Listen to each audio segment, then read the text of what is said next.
Two of the best riders in history in a fierce fight within the same team, with a single objective in which they would pour all their efforts, their reputation, and even their soul, victory. Do you want to know what happened between Contador and Armstrong during the 2009 tour? Then follow my wheel and I'll tell you.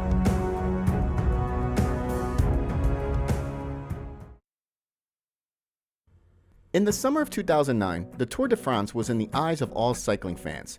The controversy between two of the most emblematic cyclists of the time, Alberto Contador and Lance Armstrong, had reached its peak. Both would fight for the title in an epic race that would be remembered forever. Lance Armstrong, seven-time winner of the France race after surviving cancer, had retired from professional cycling, but less than 2 years later announced his return, surrounded by great expectations since the American had become a world icon due to his character, his triumphs, and his fight against the disease. Armstrong was already 37 years old, which raised some doubts about his performance. Alberto Contador was the emerging cyclist. At the age of 24, he had won the last 3 major competitions he had played, the Tour in 2007 and the Giro and Vuelta in 2008.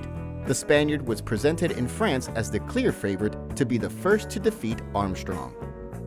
From the beginning of the season, the tension between Contador and Armstrong was palpable. It all started with the announcement of the American of his return to cycling in the Johan Brunel team, the Astana team, where the fashionable cyclist Alberto Contador was active. The announcement was accompanied by a very explicit statement of intent from Armstrong: "I'm back to win the Tour."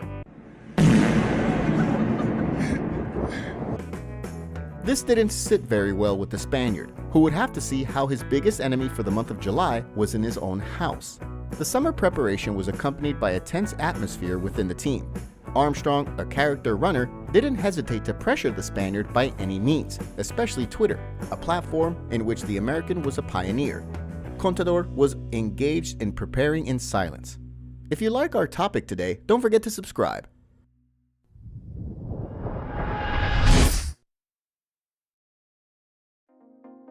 With the crowd cheering and spectators from around the world glued to their screens, both cyclists embarked on an epic fight. Press and fans looked forward to how the situation would evolve. The tension was palpable, and no one knew who would emerge victorious in a race full of tension, excitement, and drama. The first battle came in the first stage, the prologue of Monaco. On a route of 15 kilometers in the famous Formula One circuit, Contador harvested his first triumph on the American, whom he surpassed by 20 seconds, showing who was, at least on paper, the boss of Astana. Of course, the American was not going to feel intimidated and would bide his moment during the race. One of the things that most reproached the Spaniard was his inexperience. And the moment wasn't long in coming. During the third stage, there was a cut because of the wind. At that moment, a clueless Contador was cut in the back group with all the favorites ahead.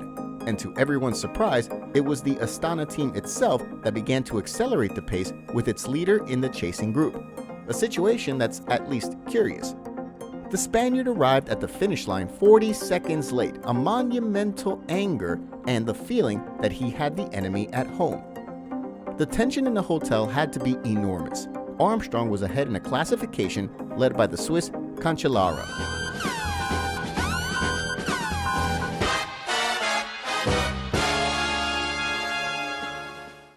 The next stage was the team time trial, where Astana took victory ahead of Saxo Bank, leaving its 2 bosses as the first classified among the big favorites. Recall that the American had 20 seconds of advantage. They arrived then in the Pyrenees, the high mountains, where races are really decided and where the strongest impose their law. The 7th stage ended at the Ordino Arcalís station, a good opportunity to run on the attack. The Spaniard was crazy about music, but the team orders were clear: go in rhythm and protect the leaders. A perplexed Contador couldn't believe it. We arrived at his favorite land and his director ordered him to calm down. We'll see that tranquility has never been a Contador quality. Ignoring team orders, the Spaniard, after a previous attack by Vandenbroek, launched a brutal demarrage, with which he left the peloton alone, where none of the favorites could follow him. He won the stage with 45 seconds of advantage, but increased, more if possible, the rivalry and tension within the Astana team. The next day, there was a direct confrontation between the two bosses, which made it clear that each would go on their own way and that this was an official cockfight. The American was a true pop icon, and the pressure he put on the Spaniard was brutal. But what the American didn't know is that all that pressure increased Contador's motivation.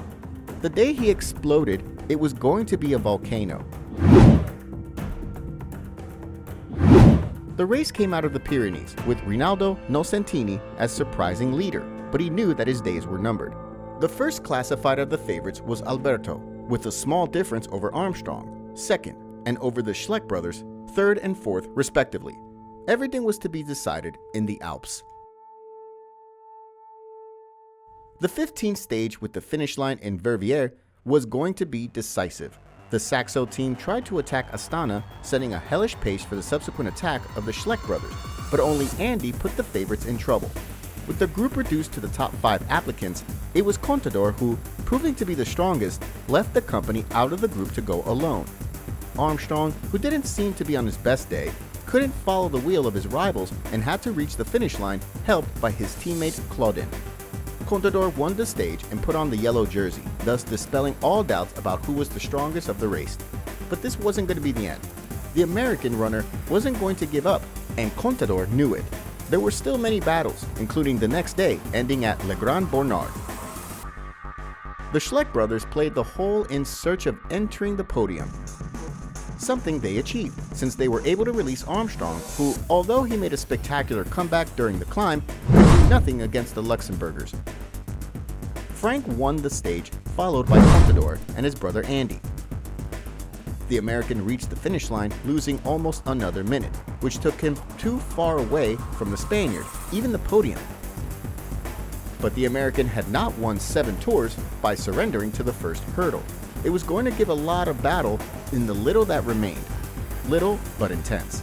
There remained a time trial and the climb to the mythical Mont Ventoux. Although the Spaniard was strong and seamless, nothing was impossible. In addition, Armstrong didn't cease in his psychological warfare against the Spaniard, believing that this could make a dent in Contador's head. However, the Spaniard didn't give a single option. Demonstrating his champion race, he won with the time trial ahead of a world champion in the discipline, Fabian Cancellara, thus sentencing his second Tour de France. The Ventoux would serve only to define the podium. And that's what happened. Andy Schleck as second and Armstrong as third would accompany the Spanish champion in his coronation during the Paris ceremony.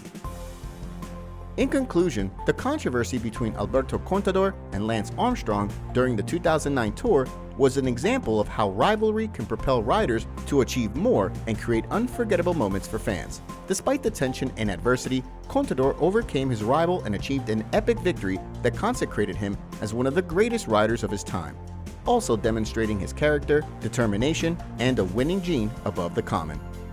If you want to continue enjoying the best moments of Alberto Contador, you can't miss this.